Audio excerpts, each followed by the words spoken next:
시청자 여러분 안녕하십니까? 뉴스데스크 제주입니다. 제주형 긴급 재난지원금이 정부보다 빠른 4월에 지급됩니다.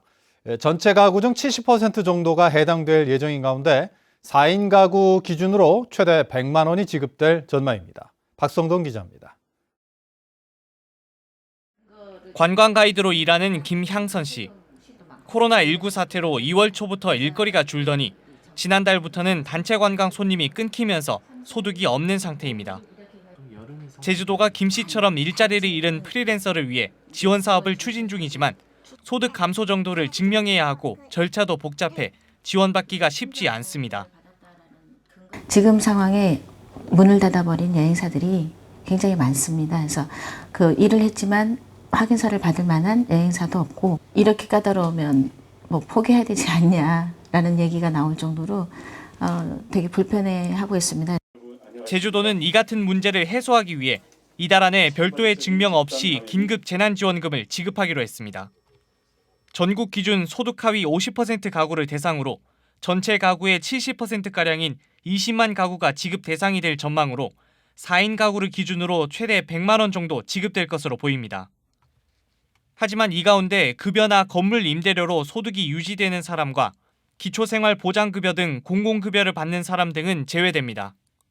제도의 목적이 코로나 사태로 인한 일자리나 소득의 급격한 감소나 불안, 안전판을 보충해 주긴, 그러니까 소득 급감을 보충해 준다는 차원이기 때문에 문제는 고정임금을 받더라도 소득이 하위 50%에 해당하거나 소득 기준을 넘더라도 생계가 급격히 어려워진 경우 등이 있어 대상자 선별이 쉽지 않다는 점입니다.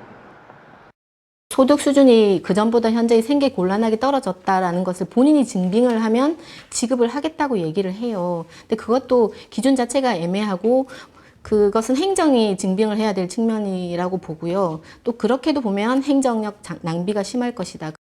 제주도는 이르면 오는 8일쯤 대상자 선정 기준을 구체화한 계획을 발표할 예정인 가운데 정부의 긴급재난지원금은 다음 달쯤 지급될 것으로 예상됩니다. MBC 뉴스 박성동입니다. 제주도 농업인단체협의회는 기자회견을 열어 제주도의 농산물 가격 안정 대책을 마련하라고 촉구했습니다. 이들은 지난해 기상 악화로 제주산 월동채소가 폐작 수준인데다 코로나19 사태로 소비가 위축돼 가격 하락을 부추기고 있다며 제주형 농산물 가격 안정관리 조례를 제정하고 코로나19로 인한 농업 피해를 보상하라고 주장했습니다. 오는 9일부터 고3과 중3 학생을 시작으로 순차적으로 온라인 개학이 시작되는데요. 특수학교도 예외는 아닙니다. 하지만 장애학생 특성상 온라인 수업을 진행하기가 어려워 개학 준비에 어려움을 겪고 있습니다. 김항섭 기자의 보도입니다. 특수학교 교사들이 빈 교실에 모여 온라인 콘텐츠를 만들기 위한 회의를 진행합니다. 교사들의 열띤 토론이 이어지지만 장애 학생에게 제공할 온라인 콘텐츠를 구상하는 일이 쉽지 않습니다. 특수교육은 교사와 학생의 상호작용을 통해 사회성을 익히는 과정이 큰 비중을 차지하기 때문입니다. 게다가 학생마다 장애 유형과 정도가 달라 쌍방향으로 소통하는 온라인 수업도 불가능한 상황. 그런 학생별로 저희가 개별적으로 수업을 해야 되는데 그런 제작하려면 아이들의 특성마다 자료를 개발해야 되기 때문에요. 특히 특수학교의 경우 대부분 교사가 학생 돌봄에 참여하고 있어 온라인 콘텐츠를 따로 만들기도 쉽지 않아 교사들이 온라인 수업 대신 학생들이 과제를 제출하는 방식을 선택할 수밖에 없습니다. 우리 선생님들이 과제 제시형 수업을 하려고 한 일주일에 한 번씩 집으로 직접 이렇게 나가려고 하고 있습니다. 학부모들의 부담은 더 큽니다. 온라인 수업을 진행하거나 과제를 수행하기 위해서는 장애 학생 특성에 맞는 도움이 필요하기 때문입니다. 컴퓨터 작동이라든지 이제 기기 만지는 데는 미숙하고요. 본인 스스로 할 수 있는 부분들이 적다 보니 부모님이나 형제지간이나 주변에서 도움이 많이 필요하다 보니 그런 거에서 좀 많이 한계를 느낄 것 같아요. 코로나19 여파로 온라인 개학을 앞두고 있는 상황에서 장애 학생들의 학습 공백을 최소화할 수 있는 대책 마련이 시급해 보입니다. MBC 뉴스 김항섭입니다. 제주도교육청이 학생들에게 스마트 기기를 대여합니다. 도교육청은 온라인 개학을 앞두고 스마트 기기가 없는 제주지역 학생 6,100여 명에게 노트북과 태블릿 PC 등을 대여할 계획입니다. 집에 인터넷을 설치하지 않은 학생 1,800여 명에게도 인터넷 설치를 지원하는 방안을 검토하고 있습니다. 4.15 총선이 이제 9일 앞으로 다가오면서 코로나 사태로 가라앉았던 선거 열기도 점차 무르익고 있는데요. 재대결에 나선 더불어민주당의 오영훈 후보와 미래통합당 부상일 후보는 자신이 지역 경제를 살릴 적임자라며 지지를 호소했습니다. 이소영 기자입니다. 국회 재입성을 노리는 더불어민주당 오영훈 후보가 시장 상인들을 찾았습니다. 코로나 사태로 위기에 몰린 소상공인과 자영업자를 보호할 안전망을 구축하겠다며 지지를 호소했습니다. 골목 상권에서 사용하는 지역화폐 발행 규모를 2배로 늘리고 보증금 인상을 5%로 제한하는 공약을 제시했습니다. 지방정부 차원에서라도 긴급지원금을 지급해 주는 것, 소상공인들, 자영업자들에게 우선적으로 그런 대책이 마련돼야 한다 이렇게 생각하고 있습니다. 4년 만에 재대결에 나선 미래통합당 부상일 후보는 읍면 지역 표밭 따지기에 나섰습니다. 제주 동부 지역이 상대적으로 낙후돼 있다며 지역 균형 발전을 약속하며 한 표를 당부했습니다. 제2공항의 조속한 추진과 제주도청 이전을 통해 도심 기능을 읍면 지역으로 분산하겠다고 밝혔습니다. 코로나19로 타격받은 우리 제주 경제에 제주형 뉴딜 정책으로 제2공항의 조속 추진이 시급히 되어야 된다고 생각합니다. 지난 총선에서 2천여 표 차로 당락이 갈렸던 두 후보가 재대결을 앞둔 가운데 표심을 잡기 위한 발걸음도 빨라졌습니다. MBC 뉴스 이소연입니다. 선거일이 다가오면서 각 정당들의 선거전이 과열 양상을 보이고 있습니다. 미래통합당 제주도 5당은 오늘 더불어민주당 위성곤 후보가 지난달 8일 선대위 발대식에서 미래통합당 반대로 4.3 특별법 개정이 안 되고 있다는 허위 발언을 했다며 위 후보를 공직선거법 위반 혐의로 검찰에 고발했습니다. 민주당 오영훈 후보에 대해서도 지난해 9월 태풍으로 피해가 속출하던 시간에 도의원 등과 술을 마셨다며 사퇴를 촉구했습니다. 이에 대해 오 후보 측은 당시 식당에서 15분가량 머문 것이 전부라며 흑색 선전을 하고 있다고 비판했습니다.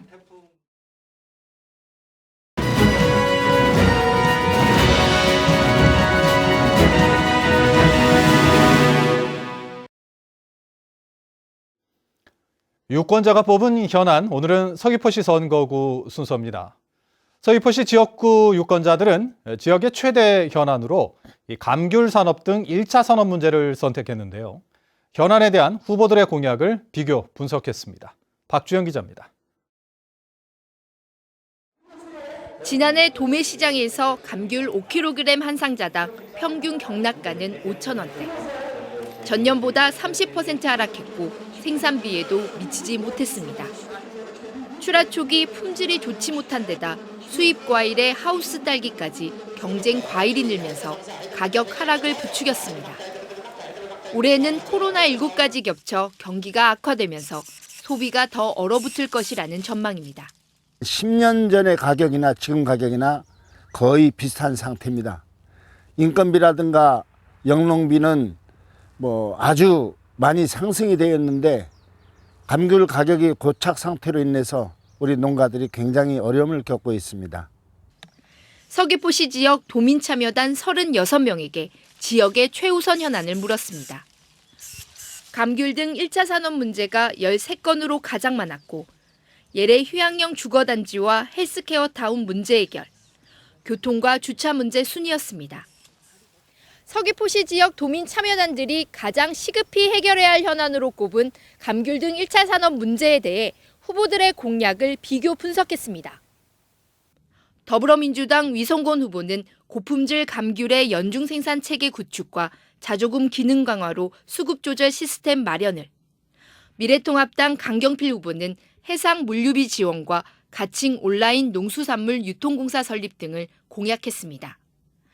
두 번째 시급한 현안으로 제시된 예래 휴양단지와 헬스케어 타운 문제에 대해서는 위성곤 후보는 예래 휴양단지는 JDC와 제주도, 주민이 참여하는 협의체를 구성해 대안을 논의하고 헬스케어 타운은 제주도에 약대 등을 설치해 바이오 생약의 메카로 육성하겠다고 밝혔고, 강경필 후보는 예래 휴양단지의 경우 JDC가 투자 유치와 토지 소유권 문제를 해결해야 하고, 헬스케어 타운은 전염병 예방센터 등을 유치해 의료 휴양 단지를 조성하겠다고 약속했습니다.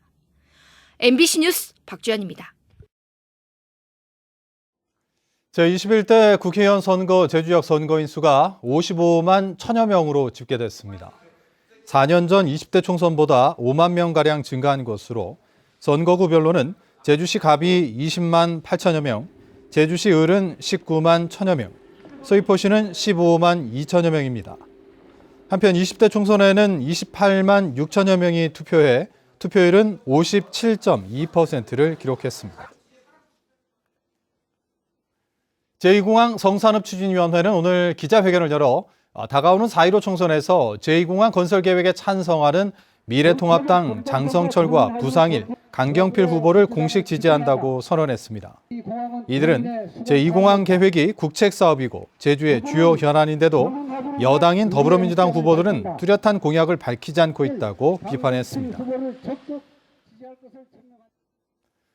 비양도 제2도항선인 비양호 주주 11명은 제1도항선인 천년랜드의 주주인 해녀 20여 명이 비양호의 운항을 방해하고 있다며 업무방해 혐의로 제주해양경찰서에 고소했습니다. 이들은 관광객과 주민은 물론 코로나 방역을 위한 소방공무원의 상류까지 저지당하고 있는데도 해경이 수수방관하고 있다며 경찰 책임자도 직무유기 혐의로 고발하겠다고 밝혔습니다. 1조 원대 펀드 환매가 중단된 라임 자산운용 사태에 도내 렌터카 업체가 연루됐다는 의혹이 제기돼 검찰이 수사에 나섰습니다. 서울 남부지검은 라임에서 600억 원을 투자받은 김봉현 전 스타모빌리티 회장이 지난해 12월 도내 렌터카 업체에 200억 원을 인수계약금으로 준 뒤 계약을 파기하고 돈을 빼돌렸다는 고소장이 접수돼 수사하고 있습니다.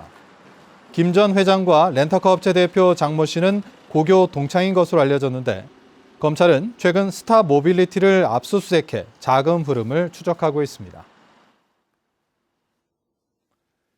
제주 출신인 부석종 합동참모본부 군사지원본부장이 해군 참모총장으로 내정됐습니다.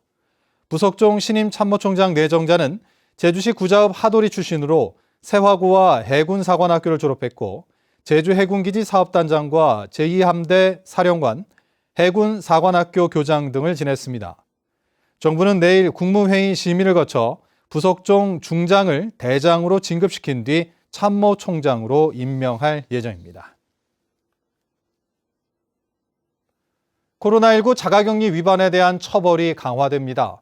제주도는 자가격리 조치를 위반하면 1년 이하 징역이나 1,000만 원 이하 벌금으로 처벌을 강화하고 생활비 지원도 중단한다고 밝혔습니다.